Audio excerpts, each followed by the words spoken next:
All right. So in a previous clip, which I recommend watching, we'll link to it here.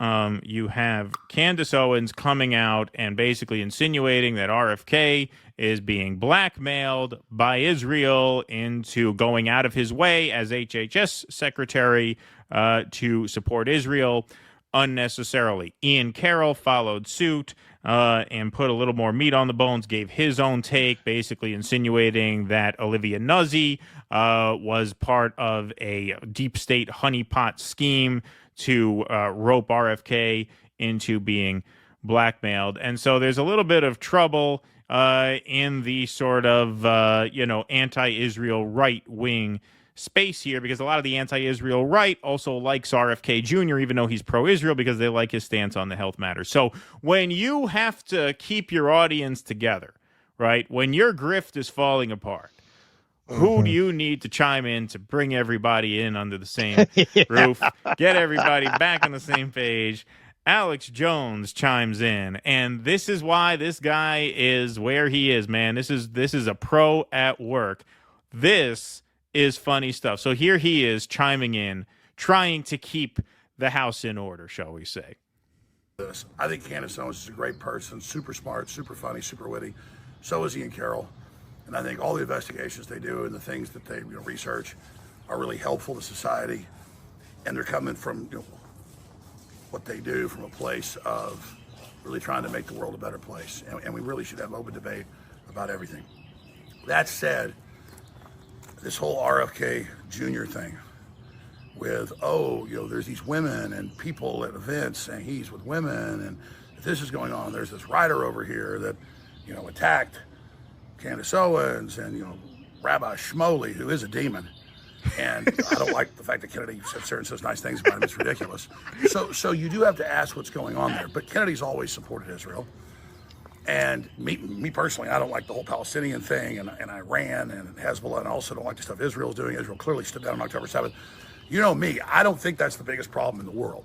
I spent some of my time on it, but millions dead in Ukraine, Europe, the UK, and France openly sending troops now to fight Russia. See, so he kind of both sides it and then comes off it. He doesn't think it's that important. This is why I say Alex Jones is really the Cenk Uygur of conspiracy theorists. He really is, because a lot of hardcore conspiracy theorists look at him the way a lot of leftists look at Cenk Uygur. Yeah, he's right. Creating a sanitized TV version of leftism, just like this is a sanitized TV version. What do you mean you don't think Israel? I don't spend that much time on. What serious conspiracy-minded person is kind of indifferent about Israel? Doesn't think it's that important. It's just kind of absurd. That's I don't like the Palestinians either. I don't like Israel. He doesn't want this to be a problem. This is how this guy has amassed a fortune, because he just doesn't. This is it's giving the game away too much. It's like a pro wrestler announcer doesn't want to be bothered with the fact that it's all staged. Yeah, I know it's all staged. It's all staged.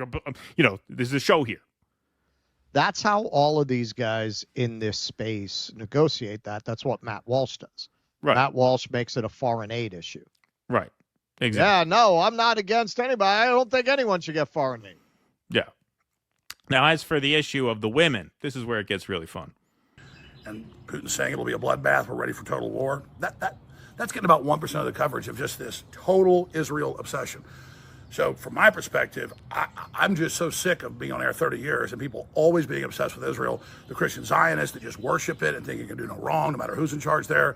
The other side that just thinks everything's run by Jews. I'm just freaking tired of it, okay? I got attacked by the Israel lobby. I got attacked by the Nazis. I just can't stand any of it. What I'm into is policy and real results. The fruits of the tree, as Christ said. I'm a Christian. Yes. So, okay, so he then goes on to list all the great things that RFK is doing. We're not going to make you sit through all that. Like I said, I edited these for time. Okay, so I'm a big red-pilled conspiracy guy, and I'm sick of being bothered about Israel all these years, which, again, I mean, that gives the game away. What the hell are you talking about? Israel's the center of everything, including a lot, and, of course, completely mischaracterizing the debate, as if everybody who's anti-Israel thinks the Jews run everything. I mean, that's just, very, very deliberate misrepresentation of the issue, because he doesn't want to deal with the issue. He wants to just skate past it to keep the audience together, because he knows this is kind of a controversial opinion. Oh, I'm going to say this right now. Kennedys are famous for their zest. I got my own zest, and I've never been somebody that sits there and lies and says that I haven't, enjoyed some females in my time, though I'm married and all the rest of it, and I'm a good guy. I'm married. Kurt, the point is that I don't mean King David had his best friend killed because he was lusting after his wife, and then he repented to God over it, and God said, "You're a man of my own heart," because he really was upset about what he did and turned it around.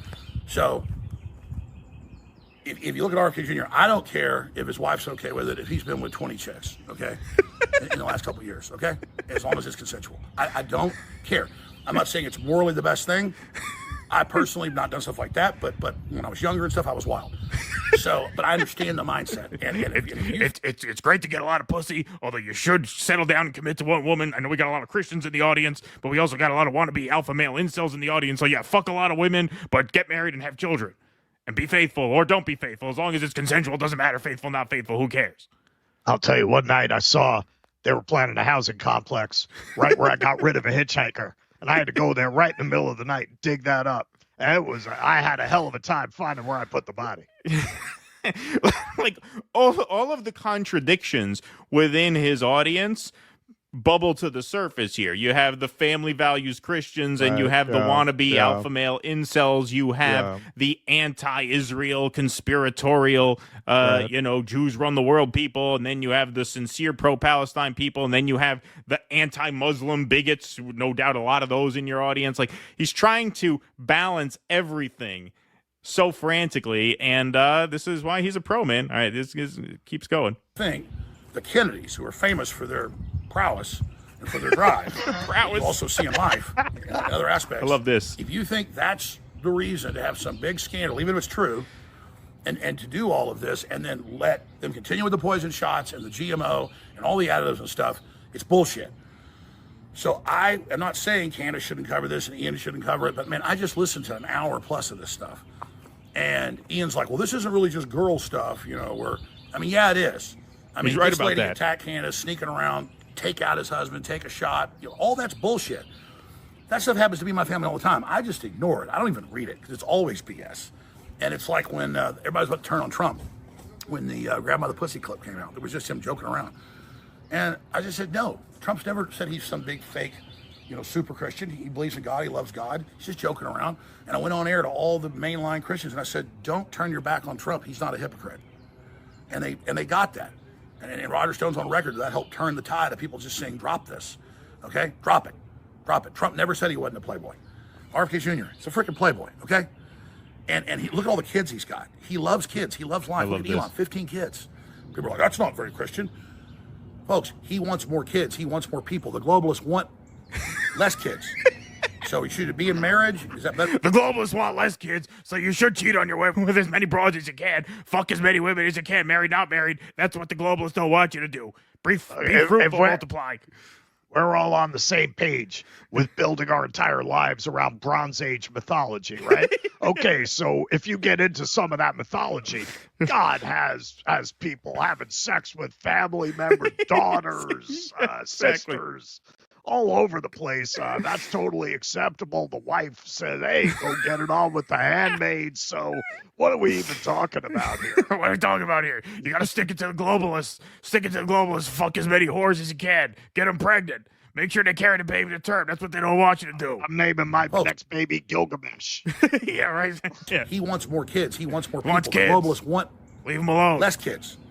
So you should be in marriage. Is that better for kids overall? Yeah, but it's also better than being aborted to have people that are pro-life just in general. So get your priorities straight. Beam out of your eyes before you get the speck out of RFK Jr.'s. And again, that's not a message to Ian Carroll or Candace. I'm saying just everybody. Why don't you take your monogamy bullshit to the World Economic Forum? You go say that shit at Davos. General, fine. Spend 10% of your time on defending yourselves and all this speculation and all this crap about these nobody writers. And then let's spend 90% trying to stop the war in Ukraine that endangers the whole world, and 5%, 10% on Gaza. But meanwhile, the UN's murdering Africans in the Congo in mass. You spend like 10% of your time on Gaza, not too much because that costs money. Trust me, I've been doing this for 30 years. I know where the money is. Okay, talk about Gaza a little bit, not too much. Trust me, you don't want to get you don't want to get into the weeds on that. That's bad for business. The left is allied with the Palestinians. It doesn't mean I'm against them either. I'm just saying it's part of a dialectic. Yeah, it's part of a dialectic. See, if you spend too much time talking about the Palestinians, then you're a woke lib. You're a woke leftist, not a real man. talk about them a little bit because you don't want to be too nice to Israel because that's not good either. But talk to them. You spend 10% of the time on Gaza and then 90% on the stuff that drives revenue. That's how you do it. You know why there are so many Arabs? Because they have harems. Elon is getting people used to the idea of the harem again. Make the harem great again. To take all our time and all our energy.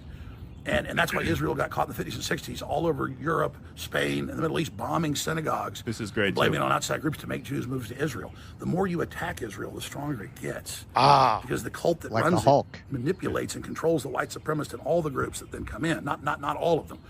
So there's a bigger dialectic here. And there's good people in Israel, too. Most of them hate Netanyahu over there. So it's very sophisticated. But I think most of this stuff about RFK... You see, to criticize Israel only helps Israel. That's why you should only spend 10% of your time talking about Israel, because the more you criticize them, the stronger they get. So actually, if you really want to stick it to Israel, shut the fuck up about Israel and focus on stuff that drives subscription revenue. I mean, I feel like as a creator myself, I see this through a different lens. That is a person who knows how to hold an audience together, coaching the new kid in the space, Ian Carroll. Hey, don't talk about this too much. You're going to create problems. So Ian Carroll responds to this. Great take, Alex. Because don't forget, Ian Carroll appears on InfoWars. Great take, Alex. The goal is in no way to take RFK down. Quite the opposite. I hope that the outcome here can be that we all air out the blackmail, whether the tapes come out or not, and show Bobby that we don't give a shit. Meaning we don't give a shit who he fucks, I guess. We want an end to the vaccine industrial complex, the big food poisons, the corruption, and manipulation. All right, hold on there, Ian. I've heard about those tapes, and we don't want those tapes coming out. We don't want them coming out. And by the way, Alex Jones refers to them as poison shots. I don't know what he means there. Those shots are perfectly safe and effective, as we all know. But we can all see that right now he's doing a half-baked job. Sorry, I started reading that as Alex Jones. This isn't Alex Jones. This is Ian Carroll. Sorry. But we can all see that right now he's doing a half-baked job because he's got handlers deep inside his circle, and the whole of Maha has known it for months, a year and more even, and he's allowing fear and guilt and shame to rule a part of his heart. The goal is to set RFK free to do the job he was put on this earth to do. And the globalists, CIA, Israeli deep state, corporate complex are running a long-term, highly coordinated control campaign around him specifically because they're scared of what happens if he really is allowed to do what he was put here to do. This is my favorite. It's a fight for a free America, free of blackmail, free of fear and corruption and control. Free Bobby. I love that. Free Bobby. Yes, their goal is to singing for your supper, man. Exactly. The victim in all of this is Bobby Kennedy, who got honeypotted by Olivia Nuzzi 6 months ago. He was squeaky clean up until then. It was that Anthony Weiner protege who set it up with her husband to entrap him in a sexting scandal, and then they gave that to Hillary Clinton, and she gave it to the Mossad, and now he's compromised. We have to free him from this. So Alex replies, just to be clear, I don't think that's your goal or Owens. I am not talking about you guys. Well, you, literally were, but okay. I want to take down the Vax complex just like you and think RFK Jr. is the man to get it done. I know. Respect, says Ian Carroll. So there you go. That's two guys talking shop right in the open for everybody to see. That's what this is all about. That's what all of that nonsense is. And I wanted to tweet out because I was prepping it today. I'm like, hey, I want to make sure I'm not missing anything. This really seems like a convoluted plot by audience-captured podcasters to save face with their audience, who they misled about RFK, Donald Trump, and Israel for the last year and a half. And now that the egg is on their face, they have to wash it off in a way that keeps their ship afloat as smoothly as they can. It is just really tragically sad that you have a lot of people who don't realize that these guys are not activists. They're business people. Yeah. And they're crafting a product. This is one of the great tragedies of independent media, because the incentives of manipulating people to make money are the same, whether you're dealing with billions of dollars in a network or whether you're dealing with thousands of dollars and YouTube, people are people. And the money is always to be made telling them what they want to hear. Exactly. You're just telling a different audience what they want to hear. You're telling an audience that's turned off to that corporate media, turned off to the mainstream media, more conspiracy minded, more skeptical of government and institutions. You're just telling them what they want to hear. And part of what's very relatively easy about that is you don't have to prove anything in that space. You don't have to have any facts, anything to back it up. None at all. It's getting rid of all pretense of objective journalism. And I'm not saying the corporate media does objective journalism, but they have a certain notion of fealty to an ideal that they feel like they have to at least fake some kind of allegiance to. So they feel like they have to provide evidence when they say that in this space.